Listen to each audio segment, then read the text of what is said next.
Louise Nordman ja haluat varmaan käyttää puheenvuoron, ole hyvä.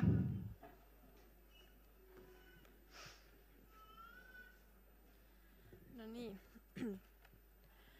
Korkeakouluopiskelijoiden palkattomat harjoittelut tulee jättää historiaan. Palkattomat harjoittelut vaikuttavat opiskelijoiden taloudelliseen tilanteeseen, mielenterveyteen, jaksamiseen ja opintojen etenemiseen. On väärin, että opiskelija joutuu pahimmassa tapauksessa paikkaamaan taloudellista tilannettaan ylimääräisellä työsuhteella. Minä en halua elää Suomessa, jossa alan valinta, tuuri ja yksilölliset lähtökohdat luovat eriarvoisuutta opiskelijoiden välillä.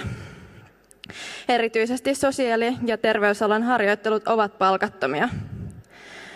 Opiskelijoilla tulee olla harjoittelun aikana riittävä toimeentulo, jolla katetaan elämisen kustannukset.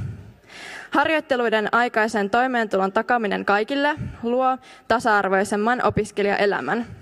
Opiskelijoille on maksettava korkeakouluharjoittelusta palkkaa. Kiitos. Kiitoksia.